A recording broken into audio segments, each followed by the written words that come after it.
Om Shanti 10 August 2024 प्रातः मुरली बाबा कहते मीठे बच्चे एबे तुमर समस्त आशा पूरण हेबाकु जाउछि अर्थात क्षुधा मेंटी जाउछि कारण बाबा आसिछंती तुम मानकु तृप्त आत्मा करिबा पाई। एबे तुमर समस्त आशा पूरण हेबाकु जाउछि अर्थात क्षुधा मेंटी जाउछि कारण बाबा आसिछंती तुम मानकु तृप्त आत्मा करिबा पाई। प्रश्न एबे तुमे पिला माने भक्ति तो करूनाह किंतु निश्चित भावरे भक्त अट किपरि? एबे तुमे पिला माने भक्ति तो करूनाह किंतु निश्चित भावरे भक्त अट किपरि?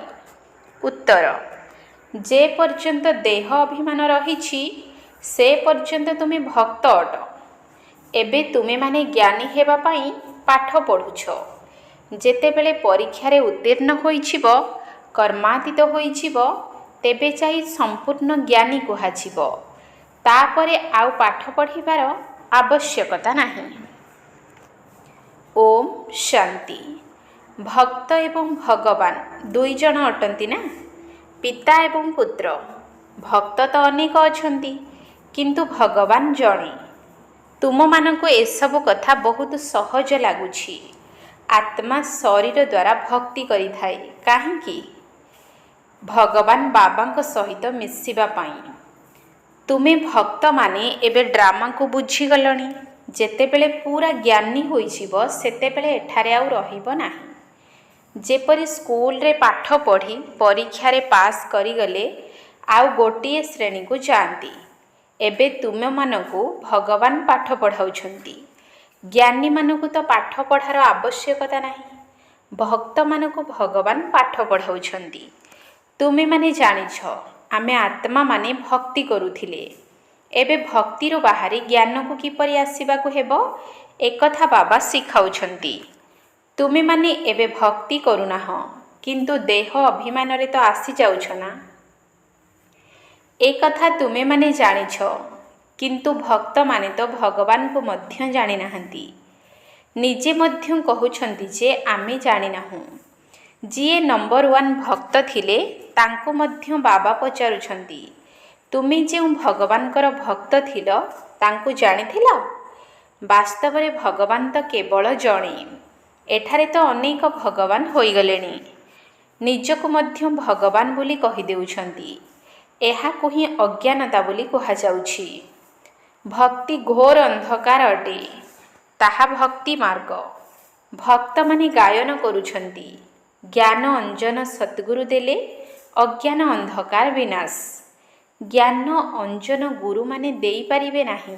गुरु तो अनेक अछंती। तुमे माने जानिछ भक्ति रे कौन कौन करुथिल? काहाकु मने पकाउथिल, काहाकु पूजा करुथिल। सेही भक्तिर अंधकारु तुमे माने एबे मुक्त होई गलणी। काहेकि ना बाबांकु जानिगल। बाबा तुम मानकु परिचय देउछंती। मीठे मीठे बच्चे तुमे आत्मा अट। तुमे एही शरीर द्वारा अभिनय करुछ। एहा बेहद्र ज्ञान अटे। तुमे बेहद्र अभिनय करुछ। एबे तुमे हद्रु बाहरी बेहद को आसी गलणी। एही दुनियार वृद्धि होई होई केते विशाल होई जाइछि पुणी निश्चित भावरे सीमित हेबो।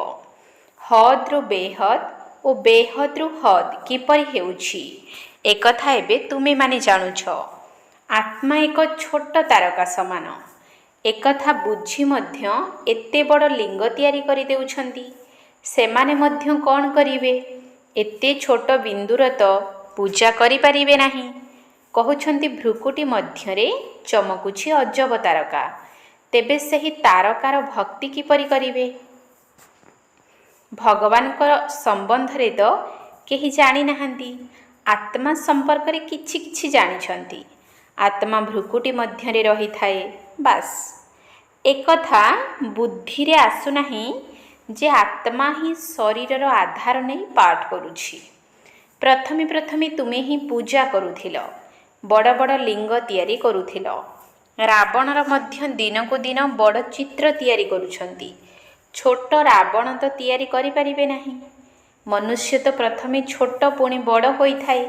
ରାବଣକୁ କେବେ ଛୋଟ ରୂପରେ ଦେଖାଇ ନାହାନ୍ତି। ରାବଣ ତ ଛୋଟ ବଡ଼ ହୋଇନଥାଏ, କିମ୍ବା ଏହା କୌଣସି ସ୍ଥୂଳ ଜିନିଷ ମଧ୍ୟ ନୁହେଁ। 5 ବିକାରକୁ ରାବଣ କୁହାଯାଉଛି। ଯେଉଁ 5 ବିକାର ଏବେ ବହୁତ ବୃଦ୍ଧି ହୋଇ ଚାଲିଛି, କାରଣ ସମସ୍ତେ ଏବେ ତମ ପ୍ରଧାନ ହୋଇ ଚାଲିଛନ୍ତି। ଆଗରୁ ଏତେ ଦେହ ଅଭିମାନ ନଥିଲା, ଧୀରେ ଧୀରେ ବଢ଼ି ଚାଲିଲା। ପ୍ରଥମେ କେବଳ ଜଣଙ୍କର ପୂଜା କରୁଥିଲେ, ପରେ ଅନ୍ୟମାନଙ୍କର ପୁଣି ପୂଜା କଲେ। ଏହିଭଳି ବୃଦ୍ଧି ହୋଇ ଚାଲିଲା। ବର୍ତ୍ତମାନ ଆତ୍ମା ତମ ପ୍ରଧାନ ହୋଇଯାଇଛି। ଦୁନିଆରେ ଆଉ କେହି ଏପରି ମନୁଷ୍ୟ ନଥିବେ ଯାହାଙ୍କର ବୁଦ୍ଧିରେ ଥିବ ଯେ ଆମେ ସତୋ ପ୍ରଧାନ କେବେ ଥିଲେ, ପୁଣି ତମ ପ୍ରଧାନ କେବେ ହେଉଛନ୍ତି। ଏହି କଥାରେ ମନୁଷ୍ୟମାନେ ଅନଭିଜ୍ଞ ଅଟନ୍ତି। ଏହି ଜ୍ଞାନ କଷ୍ଟସାଧ୍ୟ ନୁହେଁ। ବାବା ଆସି ବିଲକୁଲ ସହଜ ଜ୍ଞାନ ଶୁଣାଇ ପାଠ ପଢ଼ାଉଛନ୍ତି। ସମସ୍ତ ପାଠପଢ଼ାର ସାର ହେଉଛି ଆମେ ଆତ୍ମା ବାବାଙ୍କର ସନ୍ତାନ। ତେଣୁ ବାବାଙ୍କୁ ମନେ ପକାଇବାକୁ ହେବ। ଏ କଥାର ମଧ୍ୟ ଗାୟନ ରହିଛି, କୋଟିକରେ ଗୋଟିଏ। କେତେ କମ୍ ସଂଖ୍ୟାରେ ଆସୁଛନ୍ତି। କୋଟିକରେ କେହି ଜଣେ ହିଁ ଯଥାର୍ଥ ରୀତିରେ ଜାଣୁଛନ୍ତି। କାହାକୁ? ବାବାଙ୍କୁ। ନିଜର ପିତା କ'ଣ କେବେ ଏପରି ଅଜଣା ଥାଆନ୍ତି କି? ନିଜର ପିତାଙ୍କୁ ମଧ୍ୟ ସମସ୍ତେ ଜାଣିଛନ୍ତି। ବାବାଙ୍କୁ କାହିଁକି ଭୁଲି ଯାଇଛନ୍ତି? ଏହା ଭୁଲ ଭୁଲେୟାର ଖେଳ। ଜଣେ ହେଲେ ହଦ୍ର ପିତା, ଆଉ ଜଣେ ହେଉଛନ୍ତି ବେହଦ୍ର ପିତା। ତୁମମାନଙ୍କୁ 2 ଜଣ ପିତାଙ୍କଠାରୁ ସମ୍ପତ୍ତି ମିଳୁଛି। ହଦ୍ର ପିତାଙ୍କଠାରୁ ଅଳ୍ପ ବର୍ଷା ମିଳିଥାଏ, ଯାହାକି ଦିନକୁ ଦିନ ବିଲକୁଲ କମ୍ ହୋଇଯାଉଛି, ଯେପରି କିଛି ବି ନାହିଁ। ଯେ ପର୍ଯ୍ୟନ୍ତ ବେହଦ୍ର ବାବା ନ ଆସିଛନ୍ତି, ସେ ପର୍ଯ୍ୟନ୍ତ ପେଟ ଭରିବ ନାହିଁ। ବୁଦ୍ଧିରୁ ସମସ୍ତ ଜ୍ଞାନ ହିଁ ଖାଲି ହୋଇଯାଉଛି। ବାବା ଆସି ଆମର ବୁଦ୍ଧିକୁ ଭରପୁର କରୁଛନ୍ତି। ବାବା ପ୍ରତ୍ୟେକ କଥାରେ ବୁଦ୍ଧିକୁ ଏଭଳି ଭରପୁର କରିଦେଉଛନ୍ତି ଯେ ତୁମମାନଙ୍କର କୌଣସି ଜିନିଷର ଆବଶ୍ୟକତା ପଡ଼ୁନାହିଁ। ବାବା ଆମର ସମସ୍ତ ଆଶା ପୂର୍ଣ୍ଣ କରିଦେଉଛନ୍ତି। ଆତ୍ମା ତୃପ୍ତ ହୋଇଯାଉଛି। ଯେପରି ବ୍ରାହ୍ମଣକୁ ଖୁଆଇଲେ ଆତ୍ମା ତୃପ୍ତ ହୋଇଯାଏ ନା, ସେହିପରି ଏହା ବେହଦ୍ର ତୃପ୍ତି। ଦେଖ କେତେ ଫରକ ରହିଛି ଆତ୍ମାର ହଦ୍ର ତୃପ୍ତି ଏବଂ ବେହଦ୍ର ତୃପ୍ତିରେ। ଦେଖ କେତେ ଫରକ ରହିଛି। ବାବାଙ୍କୁ ଜାଣିବା ଦ୍ୱାରା ହିଁ ତୃପ୍ତି ମିଳିଯାଉଛି, କାହିଁକିନା ବାବା ସ୍ୱର୍ଗର ମାଲିକ କରୁଛନ୍ତି। ତୁମେ ଜାଣିଛ ଆମେ ବେହଦ୍ ବାବାଙ୍କର ସନ୍ତାନ ଅଟୁ। ବାବାଙ୍କୁ ତ ସମସ୍ତେ ମନେ ପକାଉଛନ୍ତି ନା। ଯଦିଓ କେହି କେହି କହୁଛନ୍ତି ଏହା ତ ପ୍ରକୃତି ଅଟେ, ଆମେ ବ୍ରହ୍ମରେ ଲୀନ ହୋଇଯିବୁ। ବାବା କହୁଛନ୍ତି ବ୍ରହ୍ମରେ କେହି ଲୀନ ହୋଇପାରିବେ ନାହିଁ। ଏହା ତ ଅନାଦି ଅବିନାଶୀ ଡ୍ରାମା, ଯାହାକି ଘୂରି ଚାଲିଛି। ଏଥିରେ ଦ୍ୱନ୍ଦ୍ୱରେ ପଡ଼ିବାର ବିଲକୁଲ ଆବଶ୍ୟକତା ନାହିଁ। 4 ଯୁଗର ଚକ୍ର ଘୂରି ଚାଲିଛି। ଆଗକୁ ମଧ୍ୟ ଅବିକଳ ପୁନରାବୃତ୍ତି ହୋଇ ଚାଲିବ। ବାବା ଏକ ଏବଂ ଦୁନିଆ ମଧ୍ୟ ଏକ ଅଟେ। ଲୋକମାନେ କେତେ ବୁଦ୍ଧି ଖଟାଉଛନ୍ତି। ଭାବୁଛନ୍ତି ଚନ୍ଦ୍ରରେ ଏବଂ ତାରାରେ ମଧ୍ୟ ଦୁନିଆ ଅଛି। କେତେ ଖୋଜୁଛନ୍ତି ମଧ୍ୟ। ଚନ୍ଦ୍ରରେ ଜାଗା କିଣି ଘର ତିଆରି କରିବା କଥା ଚିନ୍ତା କରୁଛନ୍ତି। କିନ୍ତୁ ଏହା କିପରି ସମ୍ଭବ ହୋଇପାରିବ? କାହାକୁ ପଇସା ଦେବ? ଏହାକୁ ହିଁ ବିଜ୍ଞାନର ଅଭିମାନ ବୋଲି କୁହାଯାଉଛି। ବାକି ତ କିଛି ବି ନାହିଁ। ଚେଷ୍ଟା କରି ଚାଲିଛନ୍ତି। ଏହା ମାୟାର ଆଡ଼ମ୍ବର ଅଟେ ନା। ସ୍ୱର୍ଗଠାରୁ ମଧ୍ୟ ଅଧିକ ଆକର୍ଷଣୀୟ କରି ଦେଖାଉଛନ୍ତି। ସ୍ୱର୍ଗକୁ ତ ଭୁଲି ଯାଇଛନ୍ତି। ସ୍ୱର୍ଗରେ ଅସରନ୍ତି ଧନ ଥିଲା। ଗୋଟିଏ ମନ୍ଦିରରୁ ଦେଖ କେତେ ଧନ ନେଇଗଲେ। ଭାରତରେ ଏତେ ଧନ ଥିଲା। ବହୁତ ସମ୍ପତ୍ତି ଭରପୁର ହୋଇ ରହିଥିଲା। ମହମ୍ମଦ ଗଜନୀ ଆସି ଲୁଟି ନେଇଗଲା। ଅଧା କଳ୍ପ ତୁମେମାନେ ସମର୍ଥ ରହୁଛ। ଚୋରି ଆଦିର କୌଣସି ନାମ ମଧ୍ୟ ରହିବ ନାହିଁ, କାରଣ ସେଠାରେ ରାବଣ ରାଜ୍ୟ ହିଁ ନାହିଁ। ରାବଣ ରାଜ୍ୟ ଆରମ୍ଭ ହେଲା ପରେ ଚୋରି କରିବା, ଝଗଡ଼ା କରିବା ଆଦି ଆରମ୍ଭ ହୋଇଥାଏ। ରାବଣର ନାମ କୁହାଯାଇଥାଏ। ବାସ୍ତବରେ ରାବଣ ବୋଲି କେହି ନାହିଁ। ବିକାରର ପ୍ରବେଶତା ହେଉଛି। ରାବଣ ପାଇଁ ମନୁଷ୍ୟ କ'ଣ କ'ଣ କରୁଛନ୍ତି, କେତେ ଧୁମଧାମରେ ପାଳନ କରୁଛନ୍ତି। ତୁମେ ମଧ୍ୟ ଦଶହରା ପାଳନ କରି ଦେଖିବାକୁ ଯାଉଥିଲ ରାବଣକୁ କିପରି ଜଳାଉଛନ୍ତି। ପୁଣି ସୁନା ଲୁଟ୍ କରିବାକୁ ଯାଉଛନ୍ତି। ରାବଣ କ'ଣ ଜିନିଷ ଏବେ ଆଶ୍ଚର୍ଯ୍ୟ ଲାଗୁଛି। ତୁମେ କେଉଁଭଳି ହୋଇଯାଇଥିଲ, କେତେ ପୂଜା ଆଦି କରୁଥିଲ, କୌଣସି ପର୍ବପର୍ବାଣି ଆସିଲେ କ'ଣ କ'ଣ କରୁଥିଲ। ଭକ୍ତି ମାର୍ଗ ଯେପରି କଣ୍ଢେଇ ଖେଳ ଅଟେ, ତାହା ମଧ୍ୟ କେତେ ସମୟ ଚାଲୁଛି ତୁମେମାନେ ଜାଣିଛ। ଆରମ୍ଭରୁ ଏତେ କରୁନଥିଲ, ପୁଣି ବୃଦ୍ଧି ହୋଇ ହୋଇ ଏବେ ଦେଖ କ'ଣ ଅବସ୍ଥା ହୋଇଗଲାଣି। ଏତେ ଖର୍ଚ୍ଚ କରି ଚିତ୍ର ବା ମନ୍ଦିର ଆଦି କାହିଁକି କରୁଛନ୍ତି? ବାସ୍ତବରେ ଏସବୁ ଧନର ଅପବ୍ୟବହାର। ମନ୍ଦିର ଆଦି ତିଆରି କରିବାରେ ଲକ୍ଷ ଲକ୍ଷ ଟଙ୍କା ଖର୍ଚ୍ଚ କରୁଛନ୍ତି। ବାବା କେତେ ସ୍ନେହରେ ବସି ବୁଝାଉଛନ୍ତି, ମୁଁ ତୁମମାନଙ୍କୁ ଅସରନ୍ତି ଧନ ଦେଇଥିଲି, ସେ ସବୁ ତୁମେ କେଉଁଠି ହରାଇଲ? ରାବଣ ରାଜ୍ୟରେ। ତୁମେ କ'ଣ ହୋଇଯାଇଛ? ଏପରି ନୁହେଁ ଯେ ଈଶ୍ୱରଙ୍କ ଇଚ୍ଛାରେ ରାଜି ରହିବାକୁ ହେବ। ଏହା କୌଣସି ଈଶ୍ୱରଙ୍କ ଇଚ୍ଛା ନୁହେଁ, ଏହା ତ ମାୟାର ଭାବି ଅଟେ। ଏବେ ତୁମକୁ ଈଶ୍ୱରଙ୍କ ଠାରୁ ରାଜ୍ୟ ଭାଗ୍ୟ ମିଳୁଅଛି। ସେଠାରେ ଦୁଃଖର କୌଣସି କଥା ରହିବ ନାହିଁ। ଈଶ୍ୱରଙ୍କ ଇଚ୍ଛା ଏବଂ ଆସୁରୀ ଇଚ୍ଛାରେ କେତେ ଫରକ ରହିଛି। ପୁରୁଷାର୍ଥର କ୍ରମାନୁଯାୟୀ ଏହି ଜ୍ଞାନ ତୁମକୁ ଏବେ ମିଳୁଛି। ଜ୍ଞାନର ଇଞ୍ଜେକ୍ସନ କାହାକୁ ଲାଗିଛି ଏକଥା ତ ଜାଣିପାରୁଛ। ଅମୁକକୁ ଜ୍ଞାନର ଇଞ୍ଜେକ୍ସନ ଅଧିକ ଲାଗିଛି, ଅମୁକକୁ କମ୍ ଲାଗିଛି, ଏହାଙ୍କୁ ବିଲକୁଲ ଲାଗିନାହିଁ। ଏକଥା ତ ବାବା ହିଁ ଜାଣିଛନ୍ତି ନା। ସବୁର ଆଧାର ହେଉଛି ସେବା। ସେବା ଆଧାରରେ ହିଁ ବାବା କହିବେ ଯେ ଏହାକୁ ଜ୍ଞାନର ଇଞ୍ଜେକ୍ସନ ଲାଗିନାହିଁ, ତେଣୁ ଇଏ ବିଲକୁଲ ସେବା କରିବା ଜାଣିନାହାନ୍ତି। ଏପରି ମଧ୍ୟ ଅଛନ୍ତି ଯିଏ ଜ୍ଞାନକୁ ଅଧିକ ଧାରଣ କରୁଛନ୍ତି, କେହି କେହି ତ ବିଲକୁଲ ଧାରଣ କରୁନାହାନ୍ତି। କୁହାଯାଉଛି ଜ୍ଞାନ ଅଞ୍ଜନ ସଦ୍ଗୁରୁ ଦେଲେ ଅଜ୍ଞାନ ଅନ୍ଧାର ବିନାଶ। ଜ୍ଞାନର ସାଗର ଏବଂ ସୁଖର ସାଗର କେବଳ ପରମପିତା ପରମାତ୍ମା ହିଁ ଅଟନ୍ତି। କିନ୍ତୁ ତାଙ୍କୁ ମାଟି ଗୋଡ଼ିରେ ଅଛନ୍ତି ବୋଲି କହିଦେଉଛନ୍ତି। ବାସ୍ତବରେ ପିଲାମାନଙ୍କର କେତେ ନିଶ୍ଚୟ ହେବା ଦରକାର। ବେହଦର ବାବା ଆମକୁ ବେହଦ ସୁଖ ଦେଉଛନ୍ତି, ଗାୟନ ମଧ୍ୟ କରୁଛନ୍ତି। ବେହଦର ବାବା ଆପଣ ଯେତେବେଳେ ଆସିବେ ସେତେବେଳେ ଆମେ ଆପଣଙ୍କର ହିଁ ହେବୁ, ଆପଣଙ୍କ ମତରେ ହିଁ ଚାଲିବୁ। ଭକ୍ତିରେ ତ ବାବାଙ୍କୁ ଜାଣିନାହାନ୍ତି। ଏହି ପାଠ ବର୍ତ୍ତମାନ ହିଁ ଚାଲୁଛି, ବର୍ତ୍ତମାନ ହିଁ ବାବା ପାଠ ପଢ଼ାଉଛନ୍ତି। ତୁମେମାନେ ଜାଣିଛ ଏହି ପାଠପଢ଼ାର ପାଠ ପୁଣି 5000 ବର୍ଷ ପରେ ଆସିବ। ବାବା ପୁଣି 5000 ବର୍ଷ ପରେ ଆସିବେ। ଆତ୍ମାମାନେ ସବୁ ଭାଇ ଭାଇ ଅଟନ୍ତି, ପୁଣି ଶରୀର ଧାରଣ କରି ଅଭିନୟ କରୁଛନ୍ତି। ମନୁଷ୍ୟ ସୃଷ୍ଟିର ମଧ୍ୟ ବୃଦ୍ଧି ହୋଇ ଚାଲିଛି। ଆତ୍ମାମାନଙ୍କର ନିର୍ଦ୍ଦିଷ୍ଟ ସଂଖ୍ୟା ତ ରହିଛି ନା। ସାକାର ସୃଷ୍ଟିରେ ଯେତେ ମନୁଷ୍ୟ କମ୍ ହେବେ, ପରମଧାମରେ ସେତେ ଅଧିକ ଆତ୍ମା ରହିବେ। ଜଣେ ହେଲେ ବି ଅଭିନେତା କମ୍ ବେଶୀ ହୋଇପାରିବେ ନାହିଁ। ଏମାନେ ସବୁ ବେହଦର ଅଭିନେତା ଅଟନ୍ତି। ସମସ୍ତ ଆତ୍ମାଙ୍କୁ ଅନାଦି ପାଠ ମିଳିଛି। ଏହା କେତେ ଆଶ୍ଚର୍ଯ୍ୟଜନକ କଥା ନା। ଏବେ ତୁମେମାନେ କେତେ ବୁଦ୍ଧିମାନ ହୋଇଛ। ଏହି ପାଠପଢ଼ା କେତେ ଶ୍ରେଷ୍ଠ। ତୁମର ଶିକ୍ଷାଦାତା ସ୍ୱୟଂ ଜ୍ଞାନର ସାଗର ବାବା, ବାକି ସମସ୍ତେ ହେଉଛନ୍ତି ଭକ୍ତିର ସାଗର। ଯେପରି ଭକ୍ତିର ମାନ ରହିଛି, ସେହିପରି ଜ୍ଞାନର ମଧ୍ୟ ମାନ ରହିଛି। ଭକ୍ତିରେ ମଧ୍ୟ ଈଶ୍ୱର ଅର୍ଥେ କେତେ ଦାନ ପୁଣ୍ୟ କରୁଛନ୍ତି। କାହିଁକି ନା କେତେ ବଡ଼ ବଡ଼ ବେଦ ଶାସ୍ତ୍ର ଆଦି ରଚନା କରୁଛନ୍ତି। ଏବେ ତୁମେମାନେ ଭକ୍ତି ଏବଂ ଜ୍ଞାନ ଭିତରେ ଥିବା ଅନ୍ତରକୁ ଜାଣୁଛ। ତେଣୁ କେତେ ବିଶାଳ ବୁଦ୍ଧି ହେବା ଦରକାର।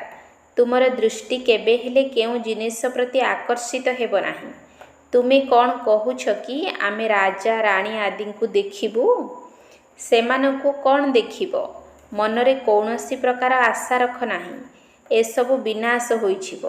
ଯାହାଙ୍କ ପାଖରେ ଯାହା ଅଛି ସବୁ ବିନାଶ ହୋଇଯିବ। ପେଟ ପାଇଁ ତ 2 ପଟ ରୁଟି ଦରକାର, କିନ୍ତୁ ସେଥିପାଇଁ ମଧ୍ୟ କେତେ ପାପ କରୁଛନ୍ତି।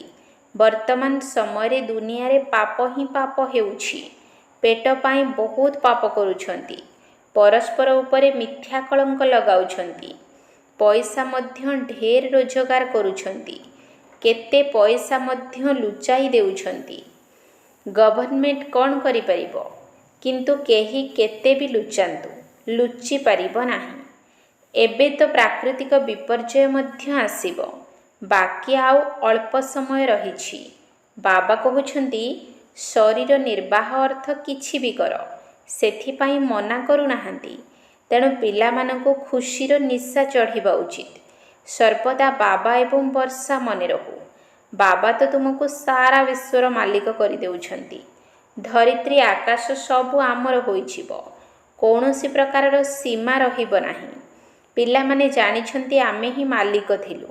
ଭାରତ ଏକ ଅବିନାଶୀ ରାଷ୍ଟ୍ର ବୋଲି ଗାୟନ ରହିଛି। ତେଣୁ ତୁମେମାନେ ବହୁତ ଖୁସି ହେବା ଉଚିତ। ହଦ୍ର ପାଠପଢ଼ାରେ ମଧ୍ୟ ଖୁସି ହୋଇଥାନ୍ତି ନା? ଏହା ତ ବେହଦ୍ର ପାଠପଢ଼ା ଅଟେ। ବେହଦ୍ର ବାବା ଆମକୁ ପାଠ ପଢ଼ାଉଛନ୍ତି। ଏଭଳି ବାବାଙ୍କୁ ବହୁତ ମନେ ପକାଇବା ଉଚିତ। ପିଲାମାନେ ତ ଜାଣିଛନ୍ତି ଏହି ଶାରୀରିକ ଧନ୍ଦା ଆଦି କିଛି ବି ନୁହେଁ। ଆମେ ବାବାଙ୍କ ଠାରୁ କେତେ ଅମୂଲ୍ୟ ବର୍ଷା ପାଉଛୁ। ଏଥିରେ ରାତି ଦିନର ଫରକ ରହିଛି। ଆମେ ତ ଶାରୀରିକ କର୍ମଧନ୍ଦା ଆଦି କରି ମଧ୍ୟ ନୂଆ ଦୁନିଆରେ ରାଜା ହେବୁ। ବାବା ପାଠ ପଢ଼ାଇବାକୁ ଆସିଛନ୍ତି। ତେଣୁ ପିଲାମାନେ ଖୁସି ହେବା ଉଚିତ। କର୍ମଧନ୍ଦା ମଧ୍ୟ କରିବା ଦରକାର। ଏକଥା ତ ତୁମେମାନେ ଜାଣିଛ ଯେ ଏହା ପୁରୁଣା ଦୁନିଆ ଅଟେ, ଯାହାର ବିନାଶ ପାଇଁ ସବୁ ପ୍ରସ୍ତୁତି ଚାଲିଛି। ଏଭଳି କାମ କରୁଛନ୍ତି ଯେ ଭୟ ଲାଗୁଛି, କାଳେ ବଡ଼ ଲଢ଼େଇ ଲାଗିଯିବ କି? ଏସବୁ ଡ୍ରାମା ଅନୁସାରେ ହେବାର ହିଁ ଅଛି। ଏପରି କୁହାଯିବ ନାହିଁ ଯେ ଈଶ୍ୱର କରୁଛନ୍ତି। ଡ୍ରାମାରେ ଏହା ନିର୍ଦ୍ଧାରିତ ଅଛି, ଆଜି ନହେଲେ କାଲି ବିନାଶ ନିଶ୍ଚିତ ହେବ। ଏବେ ତୁମେ ପାଠ ପଢ଼ୁଛ, ତୁମ ପାଇଁ ନୂଆ ଦୁନିଆ ନିଶ୍ଚିତ ଆବଶ୍ୟକ। ଏସବୁ କଥା ବୁଦ୍ଧିରେ ସ୍ମରଣ କରି ଖୁସି ହେବା ଉଚିତ। ବାବା ଏହି ରଥ ମଧ୍ୟ ଧାର ନେଇଛନ୍ତି। ବ୍ରହ୍ମା ବାବାଙ୍କର ତ କିଛି ବି ନାହିଁ, ସବୁ କିଛି ଛାଡ଼ିଦେଲେ।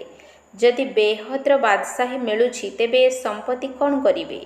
ବାବାଙ୍କର ଗୀତ ମଧ୍ୟ ଅଛି ନା, ଅଲଫଙ୍କୁ ଆଲ୍ଲାହ ମିଳିଲା, ପୁଣି ଏହି କଳିଯୁଗୀ ପଦ କ'ଣ କରିବେ? ଅଳ୍ପ ବହୁତ ଦେଇ ସବୁ କାରବାର ବନ୍ଦ କରିଦେଲେ। ଶରୀର ମଧ୍ୟ ବାବାଙ୍କୁ ଅର୍ପଣ କରିଦେଲେ।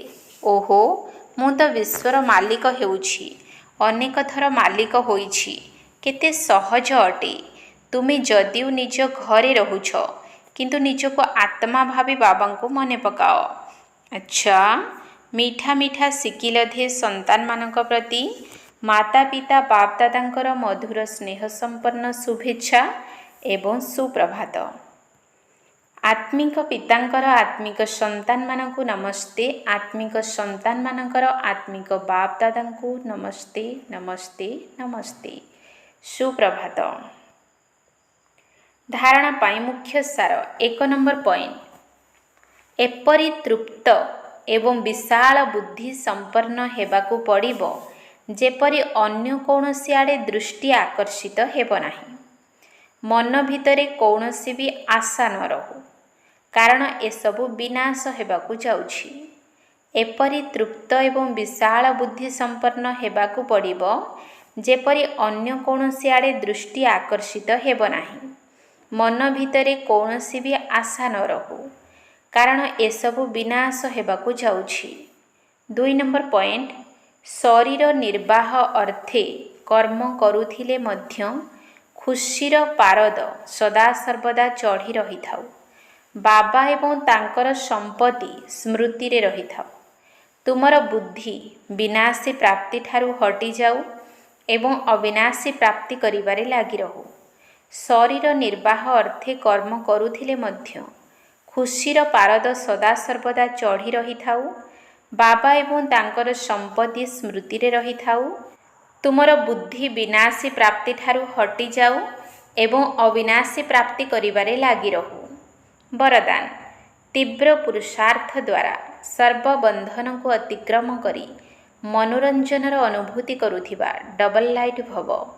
ତୀବ୍ର ପୁରୁଷାର୍ଥ ଦ୍ୱାରା ସର୍ବବନ୍ଧନକୁ ଅତିକ୍ରମ କରି ମନୋରଞ୍ଜନର ଅନୁଭୂତି କରୁଥିବା ଡବଲ ଲାଇଟ୍ ଭବ।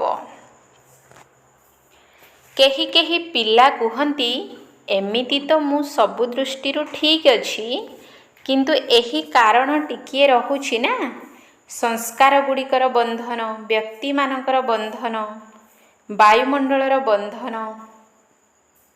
କିନ୍ତୁ କାରଣ କିପରି ବି ହୋଇଥାଉ ନା କାହିଁକି, କ'ଣ ବି ହୋଇଥାଉ ନା କାହିଁକି, ତୀବ୍ର ପୁରୁଷାର୍ଥୀ ପିଲାମାନେ ସବୁ କଥାକୁ ଏଭଳି ଅତିକ୍ରମ କରିଯାଆନ୍ତି ଯେପରି କିଛି ହୋଇ ବି ନାହିଁ। ସେମାନେ ସର୍ବଦା ମନୋରଞ୍ଜନର ଅନୁଭବ କରିଥାନ୍ତି। ଏହିଭଳି ସ୍ଥିତିକୁ କୁହାଯାଏ ଉଡ଼ିବାର କଳା, ଏବଂ ଉଡ଼ିବାର କଳାର ଲକ୍ଷଣ ହେଲା ଡବଲ ଲାଇଟ୍ ସ୍ଥିତି।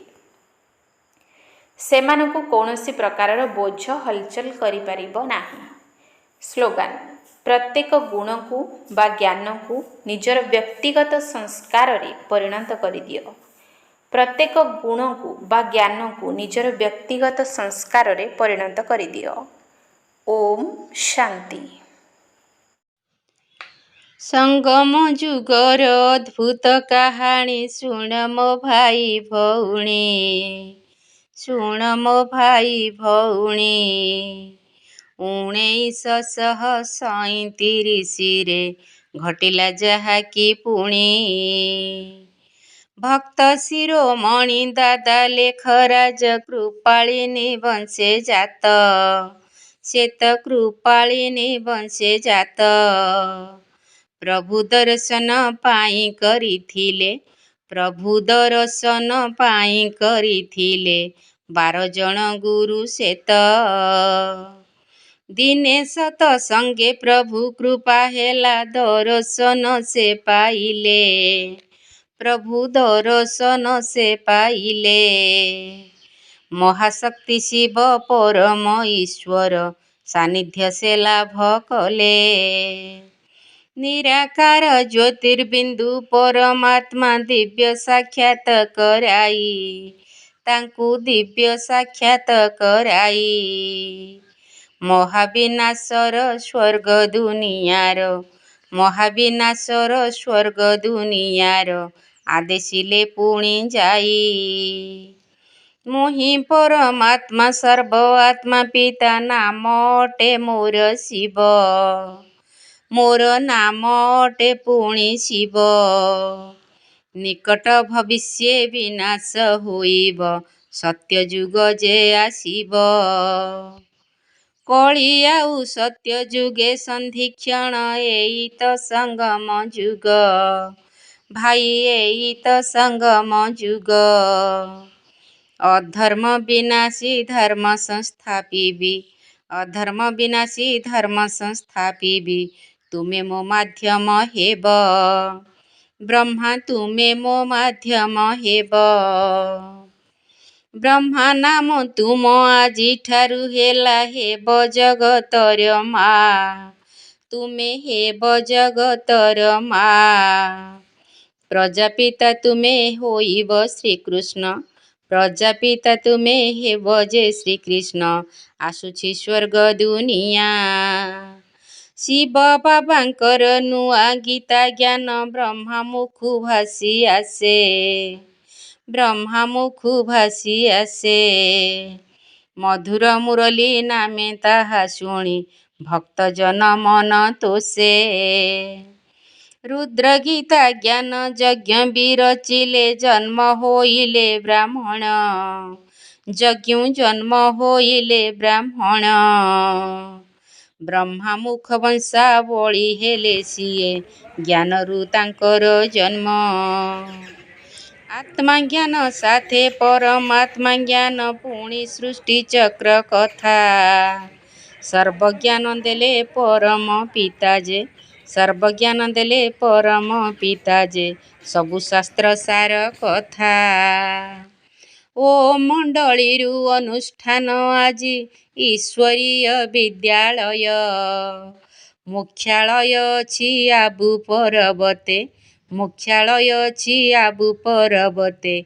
ମଧୁବନ ଶାନ୍ତିମୟ, ପବିତ୍ରତା ଆଉ ଶାନ୍ତି ଶକ୍ତି ଧନ, ଯୋଗ ବଳେ ସବୁ ପାଇ ଭାଇ, ଯୋଗ ବଳେ ସବୁ ପାଇ। ଚାଲିଛନ୍ତି ବ୍ରହ୍ମା କୁମାର କୁମାରୀ, ସତ୍ୟଜ୍ଞାନୀ ଯୋଗୀ ହୋଇ। ବିଶ୍ୱ ନବ ନିରିମାଣର ଯୋଜନା ବିସ୍ତାରିଛି ଚଉଦିଗେ। ଶିବ ସନ୍ଦେଶର ଏ ଶୁଣ ବାରତା, ପ୍ରସାରନ୍ତି ସେବା ଯୋଗେ। ପ୍ରଭୁଙ୍କ ଶ୍ରୀମତେ ଚାଲିଛନ୍ତି ସବୁ ନୂତନ ଜୀବନ ପାଇ। ଭାଇ ନୂତନ ଜୀବନ ପାଇ।